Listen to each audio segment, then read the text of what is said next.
নমস্কার, আমি জিতু রায় কাজ করছি হিন্দু বিবাহ রেজিস্ট্রার হিসেবে মুন্সিগঞ্জ জেলায়। আজ আমরা জানব হিন্দু বিবাহের নিবন্ধন প্রক্রিয়াটির আদ্যোপাদ্য সম্পর্কে। হিন্দু বিবাহ নিবন্ধন ধর্মীয় বন্ধন থেকে এখন আইনি স্বীকৃতির পথে। তবে বাংলাদেশে এই আইনটি বাস্তবায়নের ক্ষেত্রে রয়েছে অনেক প্রশ্ন এবং জিজ্ঞাসা। আজ সে প্রশ্ন এবং জিজ্ঞাসার সমাধানের জন্য আপনাদের সামনে উপস্থিত হয়েছি। জানি এই আইনটি সম্পর্কে আপনাদের নানান প্রশ্ন রয়েছে। কিভাবে হিন্দু আইনটি প্রয়োগ করা হয়, বিবাহ ক্ষেত্রে কি কি যোগ্যতা লাগে এবং বিবাহের ক্ষেত্রে কোন জায়গাটিতে আমরা রেজিস্ট্রেশন করব, বিবাহ পরবর্তী সময় রেজিস্ট্রেশন করা যাবে কিনা, এই ধরনের নানান ধরনের প্রশ্ন রয়েছে। প্রশ্নগুলোর উত্তর ভিডিওর শেষ পর্যন্ত আপনি জানতে পারবেন। একেবারে ভিডিওটি স্কিপ না করে পুরো ভিডিওটি দেখে যান, তাহলে আপনি নিশ্চিতভাবে আজ এই সকল প্রশ্নগুলোর উত্তর জানতে পারবেন। হিন্দু শাস্ত্র মতে বিবাহ হলো সমগ্র জীবনে যে 10টি সংস্কারের কথা বলা হয়েছে বা মাঙ্গলিক অনুষ্ঠানের কথা বলা হয়েছে, তার মধ্যে শ্রেষ্ঠ এবং পবিত্র সংস্কার। এটি মানব জীবনের অন্যতম প্রধান ধর্মীয় দায়িত্ব, যেখানে নারী পুরুষ তাদের সংসার ধর্ম শুরু করে এবং মোক্ষ লাভের উদ্দেশ্যে, ধর্ম পালনের উদ্দেশ্যে একসঙ্গে পথ চলা শুরু করেন। বিবাহ নারী পুরুষের মধ্যে ধর্মীয়, সামাজিক, আধ্যাত্মিক বন্ধন স্থাপন করে এবং গার্হস্থ্য জীবনের সূচনা করেন। এটি কেবল পারস্পরিক সম্পর্ক নয়, দুইটি পরিবারের মধ্যে আত্মিক বন্ধনও গড়ে তোলে। আমাদের হিন্দু ধর্মাবলম্বীদের কাছে বিবাহ শুধুমাত্র একটি সামাজিক দায়িত্ব পালন নয়, বরং এটি হিন্দু ধর্মীয় ও আধ্যাত্মিক অনুষ্ঠানের একটি অংশ। দীর্ঘদিন ধরে ধর্মীয় আচার অনুসারে সম্পন্ন হওয়া বিবাহকে যথেষ্ট বলে বিবেচনা করা হলেও সময়ের পরিবর্তনের সাথে সাথে এখন এই সম্পর্কের আইনি স্বীকৃতি, সামাজিক নিরাপত্তা এবং নারী পুরুষ উভয়ের অধিকার রক্ষায় বিষয়টি অত্যন্ত গুরুত্ব পাচ্ছে। আজ এই জন্যই এই সম্পর্কের ধর্মীয় বিশ্বাসের সাথে সাথে আইনগত ভিত্তি অপরিহার্য হয়ে উঠেছে। এই প্রেক্ষাপট থেকেই হিন্দু বিবাহ নিবন্ধন একটি সময়োপযোগী ও গুরুত্বপূর্ণ পদক্ষেপ হিসেবে আবির্ভূত হয়েছে। বাংলাদেশে হিন্দু বিবাহ সাধারণত ধর্মীয় আচার অনুষ্ঠান অনুসরণ করে অনুষ্ঠিত হয়। পুরোহিতের উপস্থিতিতে মন্ত্রপাঠ, মালাবদল, অগ্নিসাক্ষী, 7 পাকে ঘোড়া, স্মৃতিতে সিঁদুরদান ইত্যাদি ধাপে বিবাহ সম্পন্ন হয়। এই আচারগুলো বিবাহের অবিচ্ছেদ্য অংশ এবং হিন্দু ধর্মমতে অবিচ্ছেদ্য অংশ এবং অপরিহার্য অঙ্গ হিসেবে বিবেচিত। তবে এসব বিবাহে ধর্মীয় রীতিতে সমাজ বৈধতা বিবেচিত হলেও রাষ্ট্রের কাছে এর কোনো লিখিত স্বীকৃতি থাকতো না। ফলে আইনি দলিল ছাড়া এই বিবাহ রাষ্ট্রীয় স্বীকৃতি পায় না। এখন প্রশ্ন হচ্ছে, ধর্মীয় রীতিনীতি অনুযায়ী বিয়ে হলেও কেন প্রয়োজন হলো হিন্দু বিবাহ নিবন্ধন আইনটি? দেশের প্রচলিত আইনে মুসলিম, খ্রিস্টান ও অন্যান্য ধর্মাবলম্বীদের বিবাহ নিবন্ধনের বিধান থাকলেও হিন্দুদের ক্ষেত্রে এই ব্যবস্থাটি একেবারেই ছিল না। নিবন্ধন ছাড়া বিবাহের আইনি স্বীকৃতি না থাকায় বহু হিন্দু নারী ও সন্তান নানা সময়ে ভরণ পোষণ, উত্তরাধিকার বা বৈধতার প্রশ্নে বঞ্চিত হয়ে থাকতেন। স্বামী যদি সম্পর্কের অস্বীকার করেন বা হঠাৎ মারা যান, তবে নারীর হাতে কোনো লিখিত প্রমাণ না থাকায় আইনগত অধিকার হারিয়ে ফেলেন। এসব সমস্যার প্রতিকার ও নারীর অধিকার নিশ্চিত করতেই হিন্দু বিবাহ নিবন্ধন আইন প্রণয়নের দাবি ওঠে। এসব পরিস্থিতি বিবেচনায় 2012 সালে আদালতের নির্দেশনা অনুযায়ী হিন্দু বিবাহ নিবন্ধন আইন 2012 প্রণয়ন করা হয়, যা 2015 সালে জাতীয় সংসদে পাশ হয়। এখন প্রশ্ন হচ্ছে, কেন এই বিবাহ রেজিস্ট্রেশনটি করব, কি কি সুবিধা মেলে? বিবাহের বৈধতায় আইনত প্রতিষ্ঠা ক্ষেত্রে সন্তানের পরিচয় ও অগ্রাধিকার নিশ্চিতের জন্য স্বামী বা স্ত্রীর নামে সম্পত্তির দাবি করা সহজ হয়। এছাড়াও পাসপোর্ট ও জাতীয় পরিচয়পত্রে স্বামী এবং স্ত্রীর নাম অন্তর্ভুক্ত করা সহজ হয়। আদালতে বিবাহ প্রমাণ করা সহজ হয়। ভবিষ্যতে বিবাহ বিচ্ছেদ, ভরণ পোষণ বা সন্তান অভিভাবকত্বের ক্ষেত্রে এটি বিশেষ সুবিধা বহন করেন। হিন্দু নিবন্ধন না করলে কি ধরনের অসুবিধাগুলো হয় সেটা আমরা একটু জেনে নেই। আদালতে বিবাহ প্রমাণ করতে তারা ব্যর্থ হন, নারী দাম্পত্য সম্পর্কের প্রমাণ দিতে ব্যর্থ হন। ফলে সম্পত্তি বা ভরণ পোষণ থেকে তাদের দাবি বা জটিলতা হতে পারে। সন্তানদের জন্ম নিবন্ধনের ক্ষেত্রে সমস্যার সৃষ্টি হতে পারে। সন্তানদের বৈধতার প্রশ্নবিদ্ধ হতে পারে। সন্তানের উত্তরাধিকার, ভরণ পোষণ, পেনশন পেনশন দাবিতে জটিলতা দেখা দিতে পারে।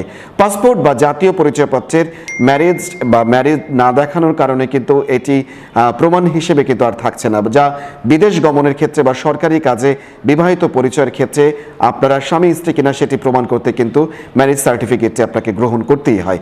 আর সেক্ষেত্রে এখন এই আধুনিকায়নের যুগে এসে আমরা যেটি লক্ষ্য করছি, পাসপোর্ট করতে গেলে, ভিসা আবেদন করতে গেলে বা উন্নত দেশের জন্য আপনি যখনই চেষ্টা করবেন তখনই কিন্তু আপনার স্বামী স্ত্রী বা আপনাদের দাম্পত্য জীবনের বৈধতা প্রমাণের জন্য কিন্তু আপনাদেরকে ম্যারেজ সার্টিফিকেটটি করতে হচ্ছে। এটি এখন আর ধর্মীয় বন্ধনের মধ্যে আবদ্ধ নেই, এটি চলে এসেছেন আইনি স্বীকৃতির পথে এবং দাম্পত্য জীবনের, হিন্দু ধর্মাবলম্বীদের দাম্পত্য জীবনের বৈধতা বা প্রমাণের জন্য কিন্তু ম্যারেজ সার্টিফিকেটটা এখন খুব সহজ এবং অত্যন্ত গুরুত্বপূর্ণ হয়ে গেছে। অনেক প্রশ্নগুলোর মধ্যে প্রধান জানার বিষয়টি হচ্ছে এর জন্য কি কি যোগ্যতার প্রয়োজন হয়। একজন হিন্দু পুরুষ অথবা নারী, পুরুষের ক্ষেত্রে 21 বছর বয়স, নারীর ক্ষেত্রে অবশ্যই অন্যান্য নিয়ম অনুযায়ী, অন্যান্য আইন অনুযায়ী অবশ্যই 18 বছর হতে হবে, তাহলেই আপনারা বিবাহ রেজিস্ট্রেশনটির জন্য উপযুক্ত বলে গণ্য হবেন। অনেক ক্ষেত্রে দেখা যায় অনেকেই এই বয়সটার মধ্যেই তারা কিন্তু চেষ্টা করেন নিজেদের বিবাহ বন্ধনে আবদ্ধ করবার জন্য, তারা কোর্ট ম্যারেজ বা এই ধরনের সিদ্ধান্ত নিয়ে থাকে। দেখুন, কোর্ট ম্যারেজ হচ্ছে সাধারণত একটি ঘোষণা মাত্র, আর এই ঘোষণাটি কিন্তু আপনার বৈবাহিক নিরাপত্তা বা বৈবাহিক সনদের কিন্তু চূড়ান্ত পর্ব নয়। আমি আবারও বলতে চাই যে যারা তাৎক্ষণিকভাবে বিবাহ করবার সিদ্ধান্ত গ্রহণ করেন এবং বিবাহ করবেন এই ধরনের মানসিকতা চেষ্টা করেন, তারা কোর্ট ম্যারেজ যেটি করেন সেটি একটি ঘোষণাপত্র মাত্র। কিন্তু হিন্দু আইনে স্পষ্ট বলা আছে সপ্তপদী সম্পন্ন হবার পরই আপনার কিন্তু অন্যান্য ধারাবাহিক কার্যক্রমগুলো চলবে। সেক্ষেত্রে আপনাকে অবশ্যই সপ্তপদী সম্পন্ন করতে হবে।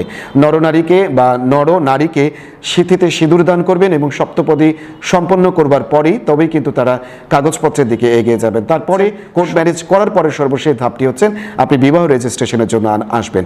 তার মানে আপনাকে যেটি বোঝা যাচ্ছে যে প্রথমেই যে ভাবনাটি আমাদের মধ্যে আসেন, কোর্ট ম্যারেজ করে ফেলা মানেই হচ্ছে আমাদের হিন্দু ধর্ম অনুযায়ী, হিন্দু আইন অনুযায়ী আমরা সিদ্ধ বিবাহের দিকে এগিয়ে গেলাম। এটি সম্পূর্ণ ভুল ধারণা। আপনাকে যদি ধর্মীয় রীতিনীতি মেনে বিবাহ সম্পন্ন করতে হয় তাহলে অবশ্যই পুরোহিতের মাধ্যমে আপনাকে সপ্তপদী সম্পন্ন করতে হবে এবং পুরোহিতের সেই সনদটি আপনাকে গ্রহণ করতে হবে। তারপরে কিন্তু আপনি কোর্ট ম্যারেজ করতে পারবেন। আর কোর্ট ম্যারেজ করতে গেলে কিন্তু আপনাকে সেই কাগজটি চাইবে যে আপনি সপ্তপদী করেছেন কিনা। যদি আপনার উকিল সাহেব হয়ে থাকেন, এই আইন সম্পর্কে অভিজ্ঞ এবং তিনি যদি ধর্মীয় দৃষ্টিভঙ্গিকে সম্মান প্রদান করে থাকে, তার পরবর্তীতে আপনি কোর্ট ম্যারেজ ঘোষণা করবার পরে আপনি হিন্দু বিবাহ রেজিস্ট্রেশন করতে পারেন। তার ক্ষেত্রে আবারও বলছি, হিন্দু পুরুষের ক্ষেত্রে 21 বছর, নারীর ক্ষেত্রে অবশ্যই 18 বছর হতে হবে এবং আপনারা যেই কাগজপত্র প্রমাণ করবেন, ভোটার আইডি কার্ড অথবা জন্ম নিবন্ধন, এই দুটি প্রমাণপত্র কিন্তু অবশ্যই ডিজিটালাইজেশনের মধ্যে থাকতে হবে এবং যেটি অনলাইনে পাওয়া যাবে। এছাড়া আপনি ছবি, পাসপোর্ট সাইজ এবং স্ট্যাম্প সাইজ ছবির ব্যবস্থা করবেন, 5টি করে পাসপোর্ট সাইজ এবং 1টি করে স্ট্যাম্প সাইজ ছবি, এবং পাশাপাশি আপনাকে যেটি করতে হবে 4 জন সাক্ষী আপনার উপস্থিত থাকতে হবে। এই 4 জন সাক্ষীর সম্মুখে একজন হিন্দু বিবাহ রেজিস্ট্রার আপনাদের এই বিবাহটিকে রেজিস্ট্রেশনের বৈধতা দান করবেন। এটি তো গেল নতুন বিবাহের সিদ্ধান্ত যারা নিতে চাইছেন তাদের ব্যাপার, কিন্তু যাদের বিবাহ সম্পন্ন হয়েছে তারা কি হিন্দু বিবাহ রেজিস্ট্রেশন করতে পারবেন? ঠিক, তারা রেজিস্ট্রেশন করতে পারবে। দেখুন, অন্যান্য ধর্মাবলম্বীদের মতো বিবাহ রেজিস্ট্রেশনের এই আইনটি আমাদের জন্য বাধ্যতামূলক না হওয়ার কারণে এবং আমাদের হিন্দু ধর্ম রীতি অনুযায়ী আমাদের ধর্মীয় বন্ধন অত্যন্ত শক্ত হওয়ার কারণে কিন্তু আমরা সাধারণত রেজিস্ট্রেশনটি করিনি। কিন্তু আধুনিকায়নের সাথে সাথে সামাজিক এবং রাষ্ট্রীয় বিভিন্ন কাজে আমাদের এই প্রমাণাদি এখন করার প্রয়োজনে কিন্তু আমাদের বিবাহ রেজিস্ট্রেশনটি করতে হচ্ছে। সেক্ষেত্রে আপনি অনেক পূর্বেও যদি বিবাহ করে থাকেন, আপনি একজন হিন্দু বিবাহ রেজিস্ট্রারের সামনে আপনার বিবাহের প্রমাণ দিয়ে তবে কিন্তু আপনি সেক্ষেত্রে বিবাহ রেজিস্ট্রেশনটি করতে পারেন। এক্ষেত্রে প্রশ্ন আসতে পারে, আপনি বিবাহের প্রমাণটি কিভাবে দিবেন? আপনার বিবাহের সময়কার কোনো ছবি, ভিডিও অথবা আপনাদের বিবাহের কার্ড যদি থাকে, নিমন্ত্রণপত্র, সেটিও কিন্তু আপনি প্রমাণ হিসেবে দেখাতে পারেন। অনেক সময় দেখা যায় বিবাহ এই রেজিস্ট্রেশন করবার সময় আপনাদের ভোটার আইডি কার্ডে আপনাদের স্বামী স্ত্রীর বা স্ত্রীর জায়গায় স্বামীর নাম তারা কিন্তু তাদের পরিচয় বহন করে থাকেন এবং অনেক সময় দেখা যায় পাসপোর্ট করতে গিয়ে বিশেষ করে এই সমস্যাটির সম্মুখীন হন, আপনাদের ম্যারেজ সার্টিফিকেটের প্রয়োজন হয়।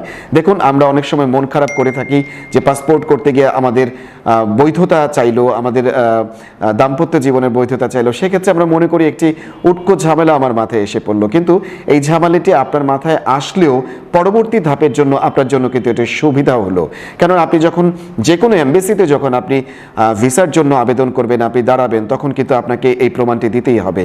তার আগে আপনি যদি পাসপোর্ট করবার ক্ষেত্রে স্বামী বা স্ত্রীর স্পাউস, আপনি যদি আপনার স্বামী স্ত্রীর নামটি ব্যবহার করেন, সেখানে যদি আপনার দাম্পত্য জীবনের বৈধতা প্রমাণের জন্য সার্টিফিকেটটি প্রদান করেন, তবে কিন্তু আপনি এক ধাপ এগিয়ে গেলেন। এবং এই সার্টিফিকেটটি শুধুমাত্র পাসপোর্ট করতে গেলে বা আপনার ভোটার আইডির জন্য লাগলো এরকমটি নয়, কিন্তু এটি সমগ্র জীবনে কিন্তু আপনি এটি প্রয়োজনে ব্যবহার করতে পারেন। সেক্ষেত্রে যে তিনটি বললাম যে এগুলো দিয়ে কিন্তু আপনি হিন্দু বিবাহ রেজিস্ট্রারের সামনে যদি আপনার বিবাহের দিনক্ষণ অনুযায়ী সেটি প্রমাণ করতে সক্ষম হন, তাহলে কিন্তু হিন্দু বিবাহ রেজিস্ট্রার আপনাকে সেই বিবাহ রেজিস্ট্রেশনটি করে দিবেন। এখন প্রশ্ন হচ্ছে এটির জন্য কত দিন সময় লাগে এবং কি কি করতে হবে। আমরা প্রথমে যেটি বলেছি, সকল প্রমাণাদি সহ আপনাদের স্বামী স্ত্রী এবং 4 জন সাক্ষী সহ আপনার সংশ্লিষ্ট হিন্দু বিবাহ রেজিস্ট্রারের কার্যালয়ে উপস্থিত হবেন এবং একটি লিখিত আবেদন করবেন। এর ফরম্যাটটি সাধারণত রেজিস্ট্রার কার্যালয়ে থাকে, না থাকলে আপনি একটি লিখিত আবেদন করবেন। সে আবেদনের প্রেক্ষিতে হিন্দু বিবাহ রেজিস্ট্রার আপনার আবেদনটি গ্রহণ করবেন এবং আপনার আবেদনের প্রেক্ষিতে আপনাকে রেজিস্ট্রেশনটি করে দিবেন। আমি যদি আমার কার্যালয় রেজিস্ট্রেশনটা আপনাকে দেখাই, এটি হচ্ছে আমার কার্যালয় রেজিস্ট্রেশনের যে প্রক্রিয়াটি, এটি আমার সেই চূড়ান্তভাবে রেজিস্ট্রেশন দেওয়ার পরে যেই খামটি রয়েছে সেটি।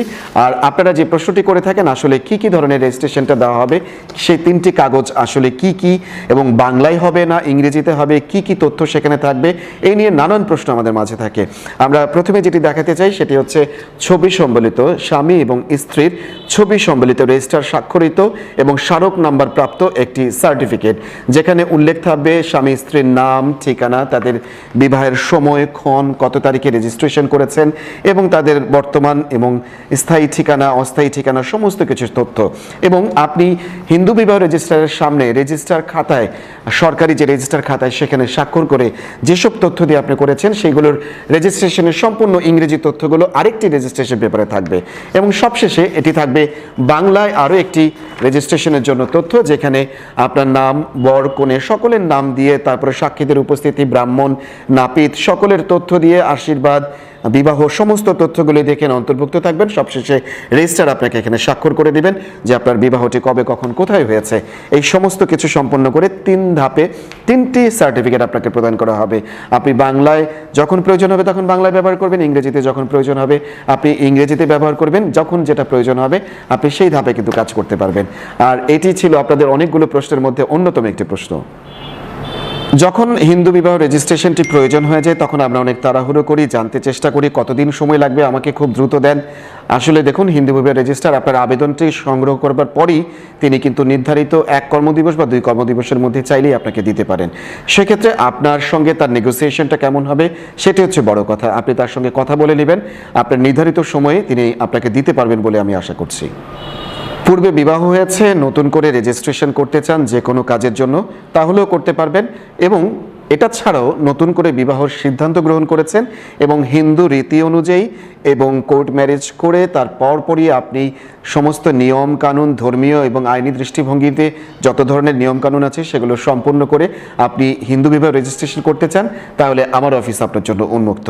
আমার অফিসের ঠিকানা মুন্সিগঞ্জের দর্পণা কমিউনিটি সেন্টার, যেটি বাস স্ট্যান্ড থেকে একটু সামনে সুপার মার্কেটে যাওয়ার রাস্তায়, এবং সুপার মার্কেট থেকে যদি বাস স্ট্যান্ডে জেগে যাওয়া যায় তাহলে রাস্তার বাম দিকে যে দর্পণা কমিউনিটি সেন্টার, এটির ঠিক বিপরীত দিকে পৌর মার্কেটের দোতলায় 213 নম্বর দোকানটি, সেখানে আমার অফিসটি স্থাপিত।